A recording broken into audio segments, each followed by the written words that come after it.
Research Foundation of the State's University of New York, the Rockefeller Institute in the aftermath of Hurricane Katrina.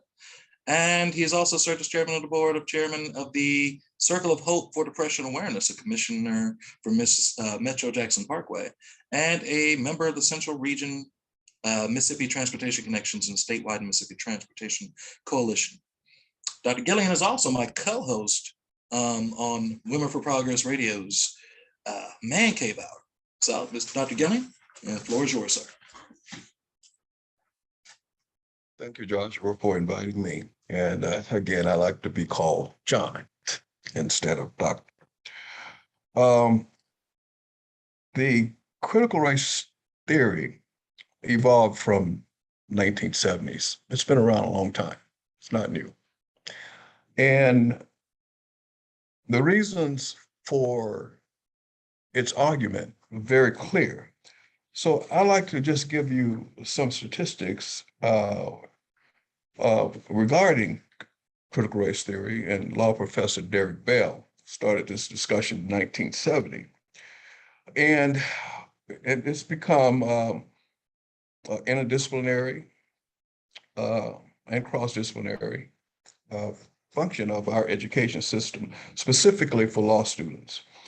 And its social construct is that racism is embedded in the legal system and policies, primarily legal. But let me give you a few reasons why. In terms of police stops,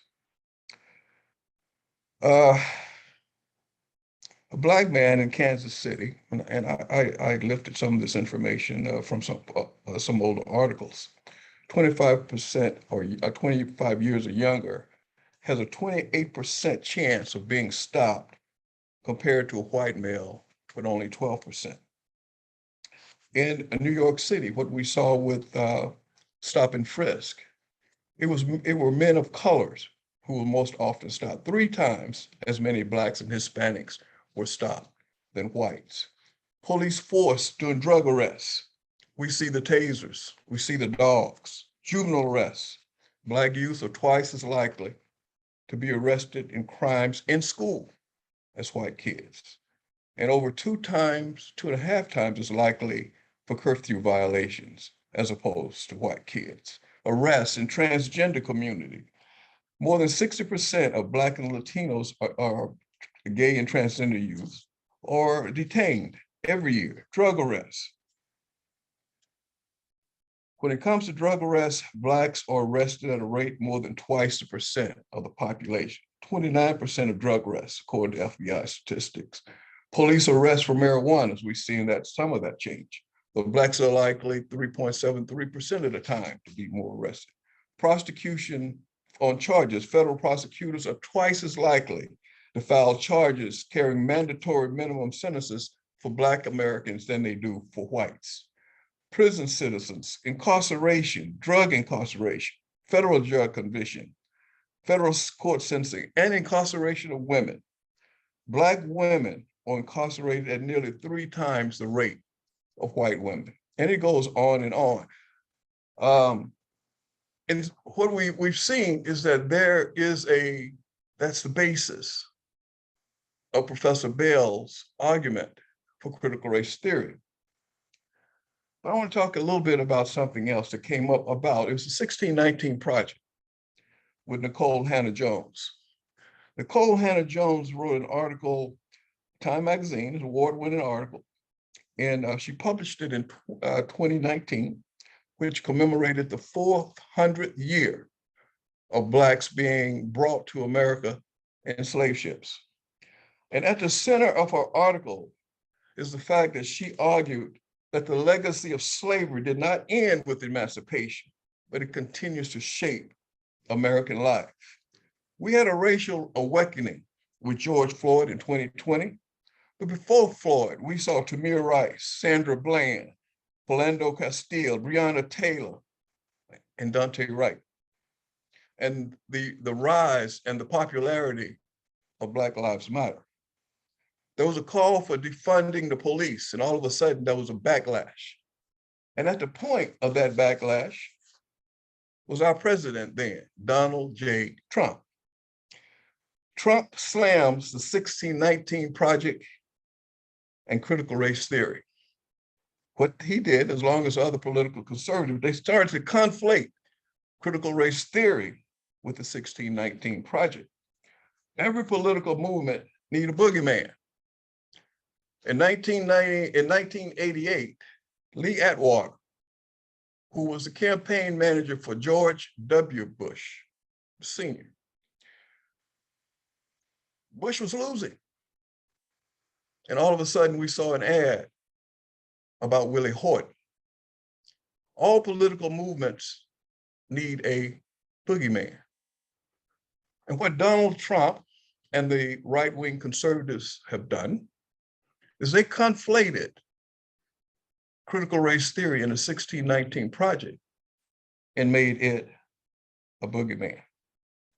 And so as a result, we've seen right-wing politicians implement and pass legislation to suppress the history of slavery. It opens a Pandora box. And what we've started to see now, censorship. Now, looking at the screen, I'm a little bit older than all of you. I can remember in my school, in my days, there was no Black history. Black history was relegated to something that we call the weekly reader. Then all of a sudden, it was Black History Week. And now it's Black History Month. And based upon the legislation that's being passed, which is coercive, to where there's penalties if teachers teach or talk about some of these subjects in their classroom. As a result, we started to see things that we've seen decades ago. The Black codes, the internments of Asians. You know, I just recently read an article where the Indians at one point was a population of 5 million. Now there are only a few hundred thousands of them. The question is why all of a sudden, clearly political, impacting education, but why education? If you can control what a man is exposed to, you can control how that man thinks, and therefore you can control his behavior. There's a fight to retain political power in the United States. The white majority wants to keep the power white. They want to keep it conservative. But the argument gets to about the greatness of America. They want the story of America told the way they want it. That doesn't include us, and nor does it include our history. It is our role. It is our role as professors, as parents, to make sure that our children understand, and let me back up, and especially HBCUs. That's our role. Our role is to tell our history. I admire what's very clear, not the death and the destruction, but the demonstration of the resolve of the Ukraine people to maintain their identity. If we give in to this onslaught of coercive public policies to suppress our history and the way our history is told, we will backslide back into the early 20th century. I think it is imperative. Right now, there are 35 states that have signed into law or proposed legislation banning or restricting the teaching of critical race theories. 16 states have signed laws, they have laws in place, and we have 19 states considering bills and policies. We must still fight. We must still teach our history in our schools, regardless of whether it's called critical race theory or the 1619 Project. Thank you. Thank you, John. That was a very powerful speech you just gave us. And you have a million points, which we will definitely be coming back to. All right. So next up we have Dr. Byron DeAndre Orey.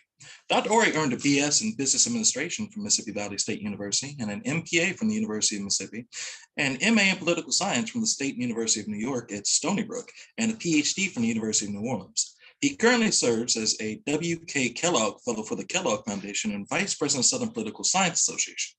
Upon receiving his PhD, he taught at the University of Mississippi, was tenured and promoted to associate professor at the University of Nebraska and Lincoln, and currently teaches at Jack State University, where he is a professor and former chair of the political science department.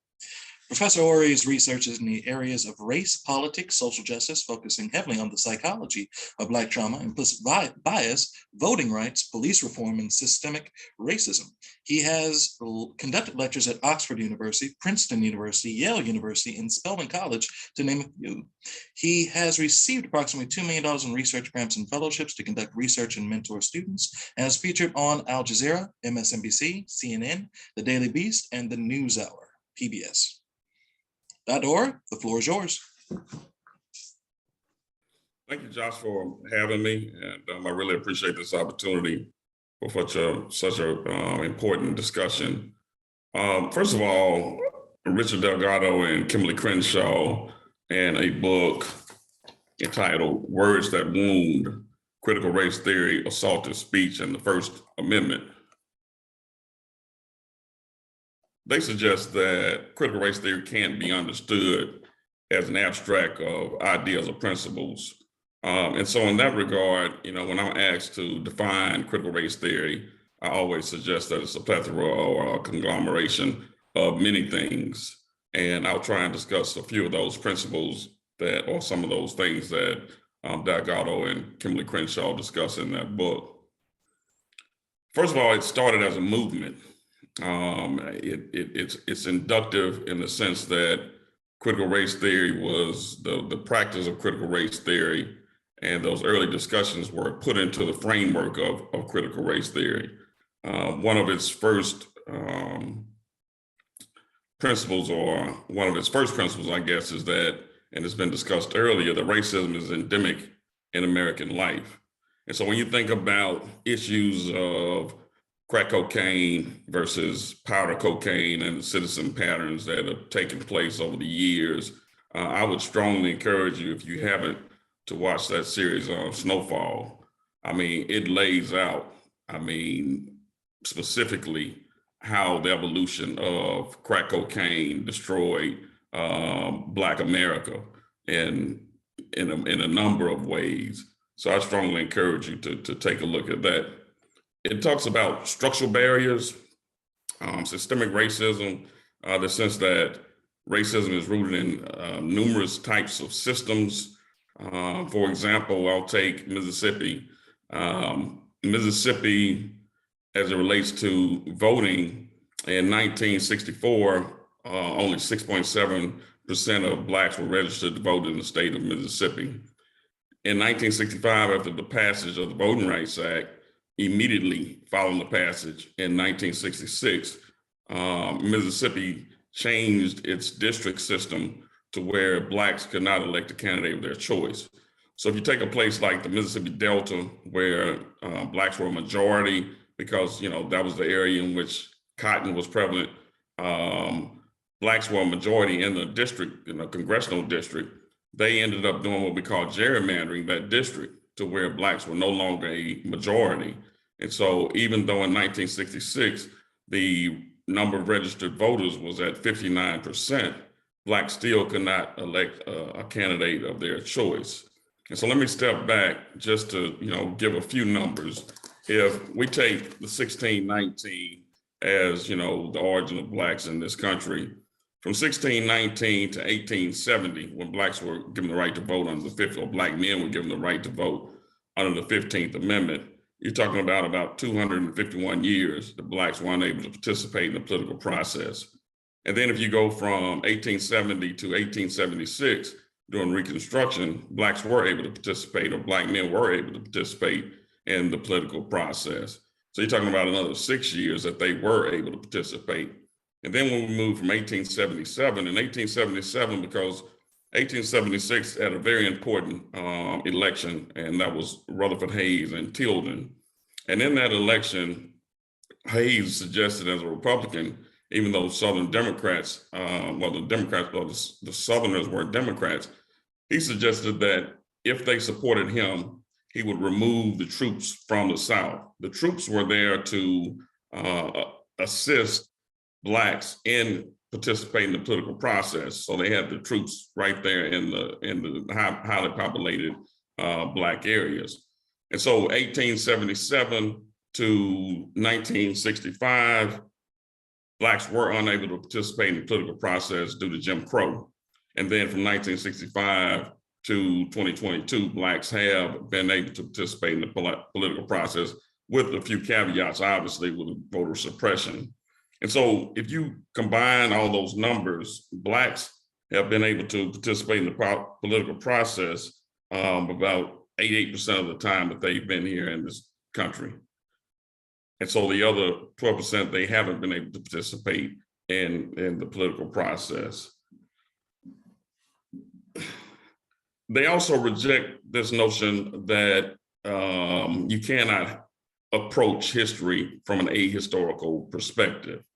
And so my work and the use of, I guess, critical race theory, and I'll say that I reject it as simply being critical race theory, as just being, endemic in American life. And so when you talk about the use of intersectionality, for example, the fact that Black women are often doubly disadvantaged. So on the one hand, they are women and they are discriminated by Black men. And on the other hand, they're Black and they're discriminated by white women. And so when you look at where Black women are in the political arena, Black women still lag behind Black men and other groups as relates to descriptive representation. And so intersectionality is one area that that critical race theory addresses. And also it uses allegories, it uses stories to make its point about systemic racism. And so in the book, And We're Not Saved by Derek Bell, who's one of the chief architects, has been indicated earlier. Derek Bell, frames And We're Not Saved around Jeremiah 8:20. The harvest is past, the summer is ended, and we are not saved. So despite the fact that we've had all of these policies put in place to address civil rights, we still have this chasm as it relates to socioeconomic differences between Blacks and other groups. And so one clear example is the wealth gap. I mean, that wealth gap is so great that, it's something that one wouldn't necessarily, one wouldn't believe as vast as it is. There's also, this myth of Reconstruction I like to use. Reconstruction was an era where Blacks were protected by the federal government and because of their sheer numbers were able to elect candidates of their choice. But because of, terrorism by, groups like the Ku Klux Klan, I remember one case where, the Klans would, be laid out in bunkers and they would intimidate these voters from actually participating in the political process. So, when you talk about Reconstruction, there are many folk who would say that this is an era where Blacks were not competent enough because they were illiterate and so on and so forth. And therefore, they were unsuccessful in having an effective government. And so whites had to come back and take over. That's far from the truth. And we can talk about that later. Real quick, how do we get here? And I was going to answer this in questions and answers, but I just want to go ahead and approach that. Chris Rufo was a conservative, or is a conservative. And Rufo came up with this idea that, concepts like woke and other concepts that have been used to describe, the mobilization of Blacks have, become stale, if you will. And so the Republicans couldn't use those concepts to mobilize their base. And so they came across this, concept of critical race theory. And, their point was, look, it's not something that we created. It's something that progressives or liberals, in their mind, liberal elites, because it came from the academy. This is something that they actually, put together themselves. And so they began this movement. And this is, this is exactly how it came about to be as salient as it is. This came from a guy by the name of Chris Rufo, who manufactured this issue of critical race theory, and it has become an issue that the conservatives have used or the Republicans have used. This goes back to, issues like the Southern strategy, where, issues like law and order in the 1960s during the time of, unrest and racial uprisings in opposition to racial oppression. Law and order was this notion that Blacks were violent and the uprisings were violent, and so they needed more police protection. Well, this issue of critical race theory is one of those issues that fit neatly under Southern strategy. And the Southern strategy was simply created to mobilize whites together, both Republicans and Democrats, so that, they could fight this threat, if you will. And so that's where you have this racial threat. And I'll end here. This is all about the browning of America and racial threat. And so when you go back to the 1940s, 50s, there's a guy by the name of V.O. Key who wrote this book, Southern Politics. And he argues that there was this racial threat that existed in areas where you found 30, 40, 50, 60% Blacks. This is where you found the most violence. And this is where you found whites coming together to cohesively oppose whatever candidate was supportive of racial progress. And so I'll stop there, and hopefully we'll come into some of the other issues that I'd be glad to discuss in the question and answer session. Oh yeah, we're definitely coming back to a good bit of this because we have some good things that have been brought up by all of our panelists so far. All right, last but not least, we have Miss Tanaya Thomas. Tanaya Thomas is a 7th and 8th grade social studies teacher originally from Syracuse, New York. Having graduated from Georgia State University's Andrew Young School of Policy Studies in Urban Policy and Planning and Economic Development 2003, she served for 11 years as the program coordinator / assistant director for the Syracuse STEP program, a science, technology, and professional licensure education initiative. She earned her MS in Education at Syracuse through the Cultural Foundations of Education program. Currently, Ms. Thomas is finishing her first year of her Humanities PhD program at Clark Atlanta University and is also receiving her doula certification as well as developing a fashion line. Pleasure to have you today. Thank you, Josh, for the invitation. And I am just so excited to have heard the words that were shared before me. So I won't be long, but I do want to say that I am so grateful for this work that is being done, number one, and I honor all my ancestors who have come before me to keep pressing on for excellence, so that we know that white supremacy is not our way, or not our way of being, and it doesn't have to be our way of thinking. As we know, so many of us have taken on these thought processes. It is imperative that we teach our young people about critical race theory and intersectionality, and where we fall in these spaces, or where we stand in these spaces. I recently, but this morning, I wrote on a poster board and posted it on my wall, 232 years of Supreme Court justice and Supreme Court, right? 232 years, of course, the dog is gonna start barking. 232 years and 115 appointments. And we have the first Black woman in 2022. This should tell you that our country is ingrained in racism. Like, everything in this country is settled in race and racism and white supremacy and patriarchy. And so how do we dismantle these systems? That is all I would like to do, is be a dismantler.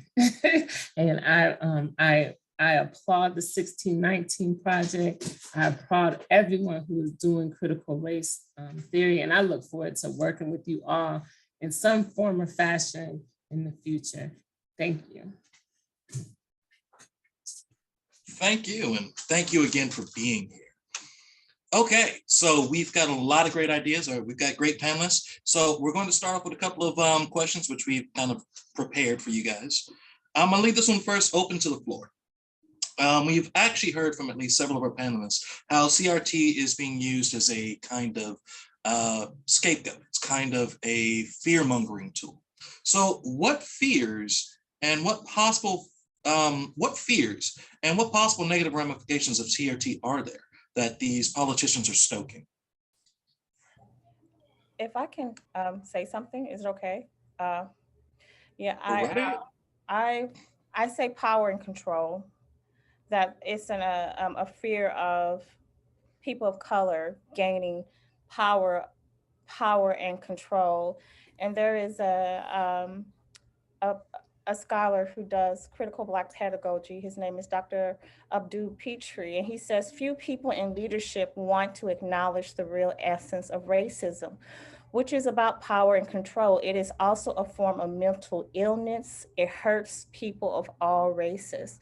So it's a fear that if they don't, as Dr. Orey, Dr. Gilleylen, and Ms. Thomas has already spoken about, if they don't attack now, right, that there is going to be an overtake of the power that they have, right? But we know that that's not the case, right? We are, I would say that it's a form of self-preservation, right? Of white hegemony that is happening at this particular moment. And the power and control that they're so used to having, that this CRT is, kind of like that last thing that they probably feel that they can attack to preserve themselves. No, Dr. Caesar, I totally agree. I think, put, short, it's all about maintaining white supremacy. And it's also this effort to not be found out, as, I could say colloquially. And that is, white supremacy has been at the root of America. And that's why critical race theory approaches it from the notion that it's endemic in American life. And so when you think about it, and Derek Bell addresses this, if America could compromise on the issue of slavery, what won't it compromise on? And so when we think about issues like welfare and issues like affirmative action,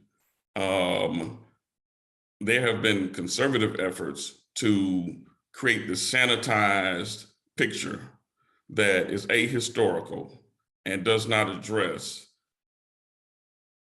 the evolution of white supremacy. And so white supremacy is at the root of maintaining power. And as I indicated earlier, and then power is defined in political science is group A being able to convince group B that group A's position is the position that should be in place. And so, the browning of America, at some point, non-whites will be in the majority. And in the state of Mississippi, I think it's 45% non-white now. And that means that just as it was during Reconstruction, that those groups will be in political power because of racial polarized voting. And that is something that they are extremely fearful of. And so that's what I think, the epitome of this is white supremacy. I agree with both. One of the things that our country is a great country. It is a great country. Clearly, it is a great country. But in order for it to be great, is it necessary for whites or Caucasians to tell the stories that they tell about the heroes and who the villains are? They've shaped the way we think about ourselves. we have a tendency now to describe what is beautiful, what is effective, and what is successful in the terms of their definition. We talk about our hair, we talk about our skin color. The lighter we are, the more beautiful you are. That's the impact of controlling the way that we think. I had a phone call yesterday from a young mother in Texas whose son is at Texas Tech. He was beaten within the inch of his life on life-saving equipment for weeks by another white student. But they didn't arrest the white student. They didn't arrest him for assault. What they did was assaulted the young man who was injured to damage his character and to say what happened to him, he deserved. That's what we see when we control what people think. They're going to convince us that the victim was the perpetrator. Now, one of the things that I want to say is this is not new. It didn't just emerge, it's been going on. But what Black Lives Matter and Barack Obama's presidency did was it gave them the power to pull off the sheets so that we can see who they are. This might be a good thing because now we know who they are and we should know how to deal with them.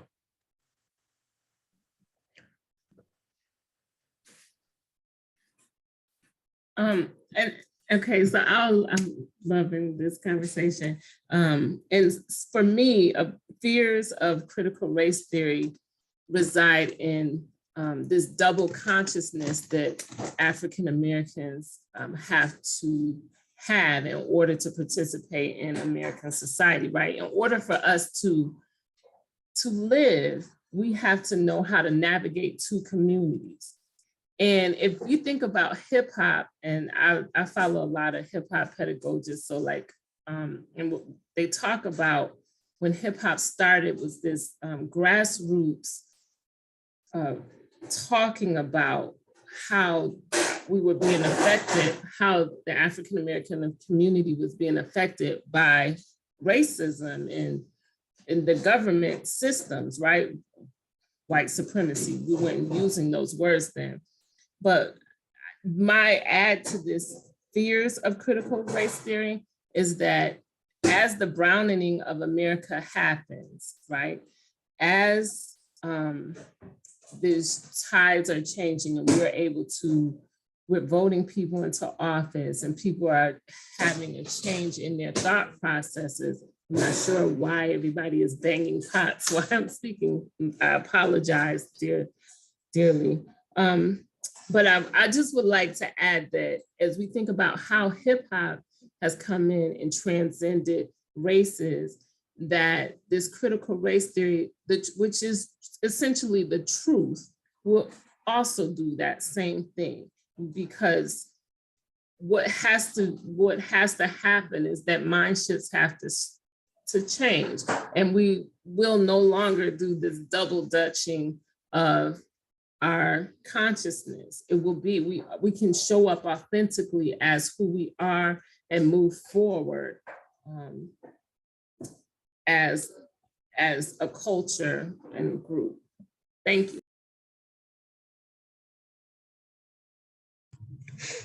Thank you, Ms. Thomas. And I'm pretty sure that's the system trying to keep you down right there. That's all that was with the pots and pans.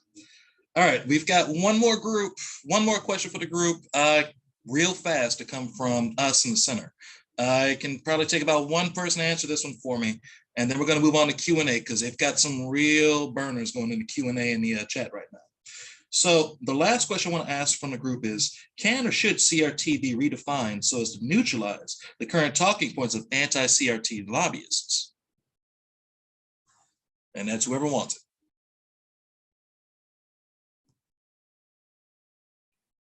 Well, if I understand the question correctly, you know, as I indicated earlier, Chris Rufo manufactured this as a salient issue that, you know, is considered to be negative. And a lot of what teachers teach are, you know, just facts. When you talk about, you know, wealth disparities and the reason that we have wealth disparities. You know, when you look at, for example, the Ayers case and the inequities of funding to HBCUs, and, you know, in some instances, students not being prepared because they do not have the resources. And so, you know, for me, it's just truth telling. I like to, you know, be real quick. I like to use the example when I was at Valley. You know, we used to use these 5 1/4 discs. People won't, you know this, you know, if you are not old enough, but we use 5 1/4 discs to get our fonts. We put one disc in and you get Time New Roman. You put another disc in to, you know, get Courier. When I went to the University of Mississippi, only a year later, they had these Mac computers that had all these different fonts, and I was so enamored with the fonts, I turned in a paper with shadow fonts. And so, you know, when you have these inequities that exist, you know, we just talk about them because they're facts. They don't have to be framed around critical race theory. That was exactly what these conservatives intended. They wanted to have this discussion. And, you know, so I'll stop there. Thank you, Dr. Orey. All right, and our first question coming from the chats is from Jacoby Grant. You say the loss of power and control fuels the fear of CRT. Do you think the fear of cultural assimilation is what produces the fear of losing power and control? I feel that cultural assimilation is a part of that fear, especially if it involves the dominant society losing power. But it's only a part. The attack of CRT is on all things that give Black people hope, a true liberty. However, cultural assimilation is permitted if there is an entrance of convergence, meaning that white hegemony can profit off of it. So for example, when we think of like Black History Month and we see all these major corporations all of a sudden having Black centered things, right? McDonald's is wonderful for that, right? We have a meal for each wrapper, right? And so it's okay for us to assimilate with the culture as long as it does not involve the dominant society losing power and control. We need to look no further than Supreme Court Justice Brown's confirmation. At the point that she was confirmed, in the midst of the actions on the floor, the Republicans got up and walked out. I'm not sure that they're looking for assimilation. I agree with Dr. Orey. They're looking for control. And for decades, they did have control until South America discovered the US southern border. At the point that they discovered the US southern border, all of a sudden, they could not legally control immigration. It was no longer just European immigrants coming to the country. All of a sudden, you got Hispanics, Cubans in Florida, numbers that they couldn't control. What they're afraid of is that 12 million immigrants that are here in this country that's not currently legal. The fact that they're having children at 3 times the rate of white families. At one point, that was us. We've assimilated. And now I think we're having less than 2 children per family as well. In a true democracy, the majority rules. And as the people of color becomes the dominant population, if the democracy is true, it'll still function. It won't be the same people. The United States is not in a unique position when it comes to that. Israel is facing the same issue. The Palestinians are getting ready to outnumber the number of Israelis, the Jewish people in Israel. So the question is, will these fragile democracies still stand when the populations shift? That's what they're afraid of. And the question is, what are they willing to do in order to keep that power? All right. And our next question comes from Dr. Sledge. I'm going to try and combine these a little bit, Dr. Sledge. You got two in a row. Do CRT scholars consider race not to be biological, but a social construct? And is it possible to separate from the biology of race from the social construct? Is it in our best interest to make this separation? I don't think we can go into about Whoopi today, Dr. Sledge. I don't think we have time for all that, but we're going to get the big one, okay? Anybody want to take that question?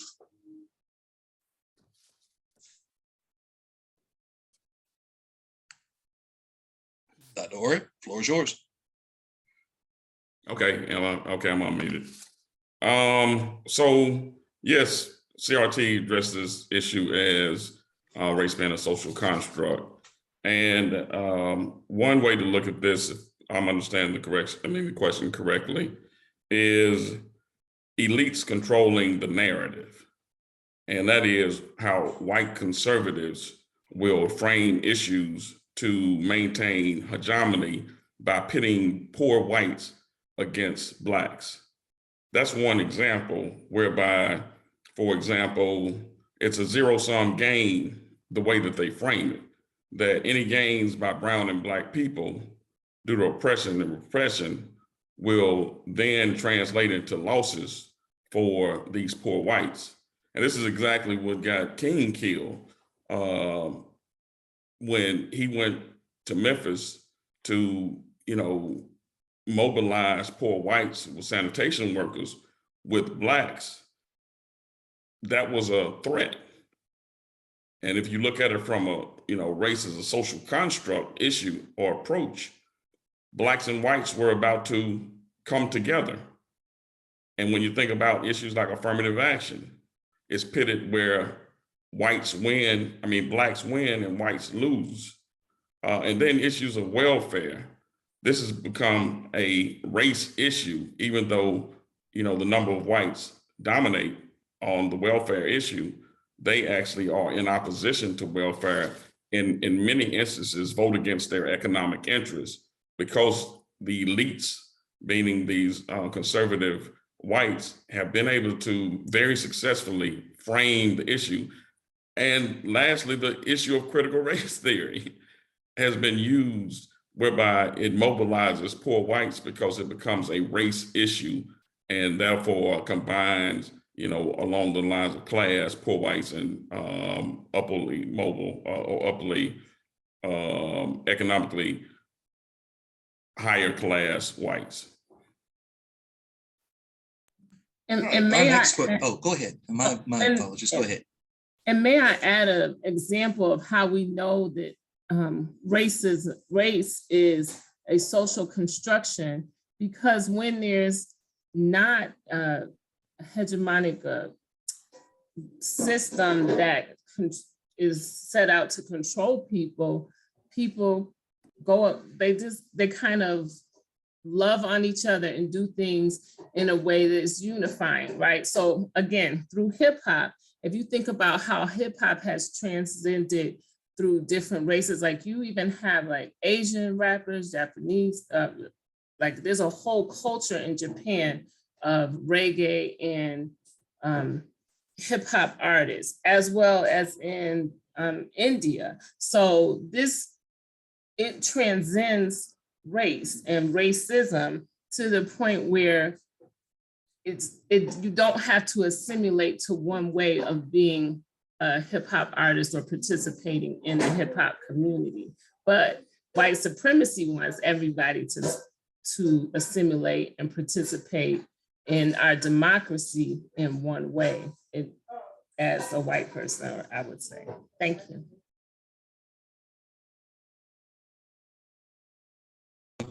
Thank you. And we have time for one more question. We've gotten one from Ashley Cumby.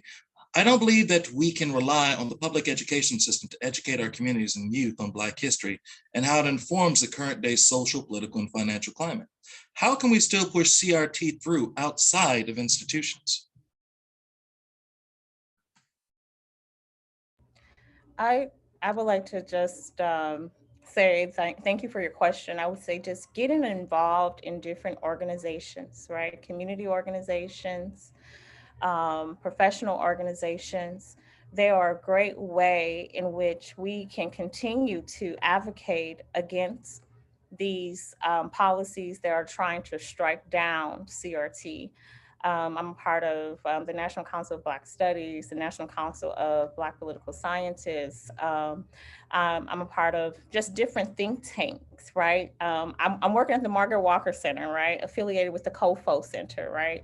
And so just making sure that you're rooted in different community organizations, national organizations, and even international organizations who are pushing this particular topic is a great way to kind of go around, right, higher institutions. One of the things that one of the phenomena of this era has been social media. And what's just absolutely amazing to me, as I witnessed it, is that it's amazing how informed our youth are. They're informed. I look at what they did during the 2020 presidential campaign. It's in the process of evolving, but TikTok wreaked havoc on the Republican campaigns during the 2020 election. When we looked at how powerful Black Lives Matter got to be, who was it? It was those children and social media. I recall that they shut down, they bought up all the tickets to a Donald Trump convention. And he was citing the crowd that he was going to get. Then he found out that the children had made all the reservations to attend the conferences. So I think social media at this point, I don't think there's anything more powerful out there. And I am not sure that this movement to ban CRT and the 1619 Project, if you guys notice, and we hadn't talked about it a lot, but it was focused on elementary schools. The movement started with elementary schools. And so I think that the traditional education system plays a role, an important part. But I don't think the social media, that they can contain this. And we're going to find out in the midterm elections. We're going to find out if in the midterm elections, if what they did worked or not. There were some things, some shenanigans that took place in the 2020 election. They found out they didn't work.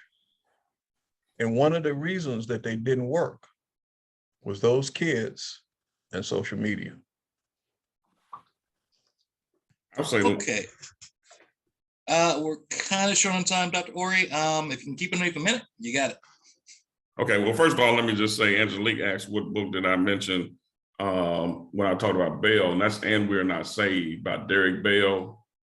This is actually, I guess, in practice, critical race theory, and it's metaphorical and something you'd enjoy.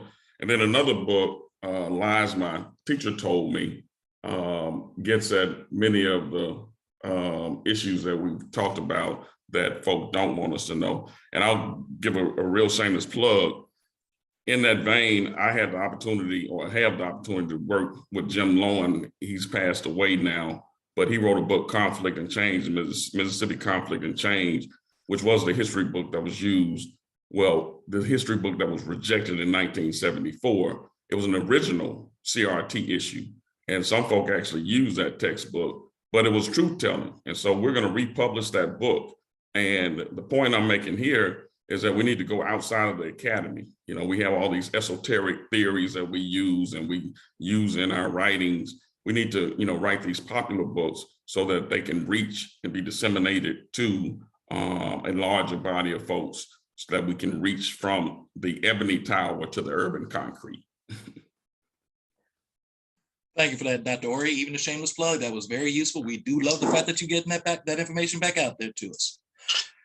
All right, I want to thank all of our panel for coming out and speaking with us today. And we also want to thank our audience for, you know, sticking out here with us. Stay tuned in the future. We'll have plenty more different programs coming up from the Institute of Social Justice and Race Relations. But it's a 12:59 and that is our time. I'm going to leave the chat open for a little bit. So you guys want to go ahead and talk? You guys are free too. Thank you. Thank you. Mr. Cotton, thank you so very much for having us. Thank you. You're welcome, and thank you for being here.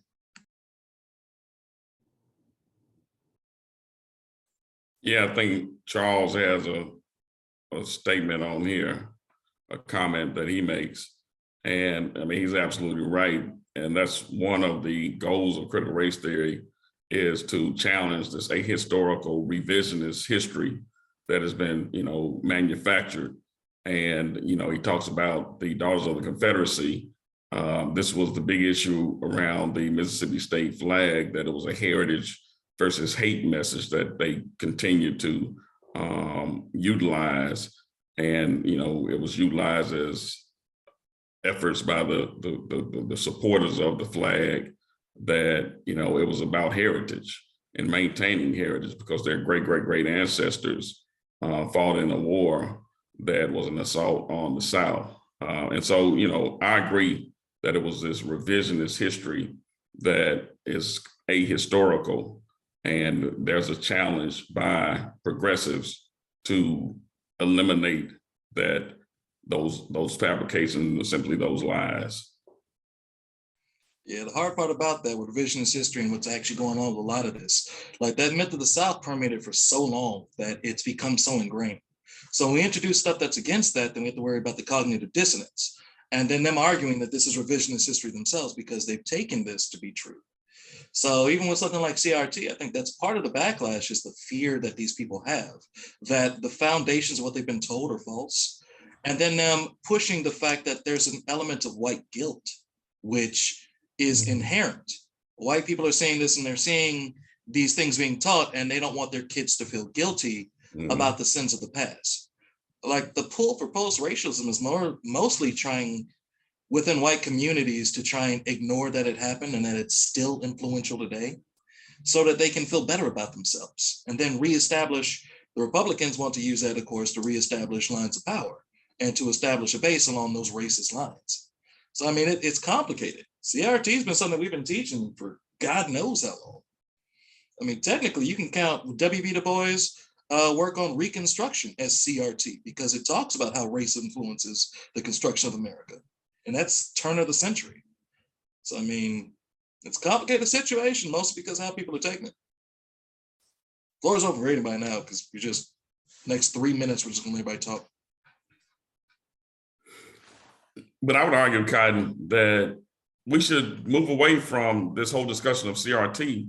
It's just fact stating. I mean, we're just providing the facts. And as Charles said, you know, we've had this ahistorical revisionist history put on us. And this is America.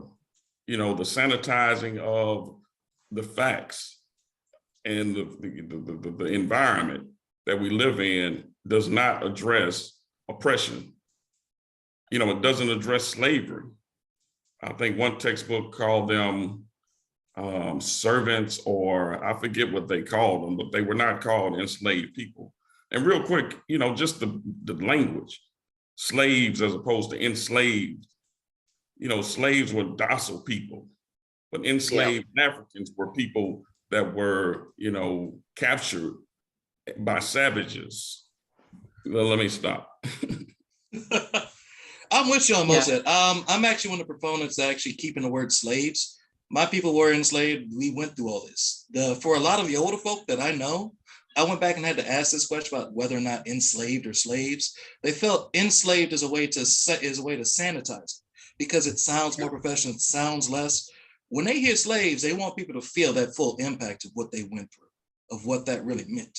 To say someone was a slave, that's to put this harsh existence, which they feel has to be remembered, as opposed to enslaved, which seems more like it's a clinical term for a lot of older Black folk. No, I think we got a name for enslaved oppress would if you want to make one.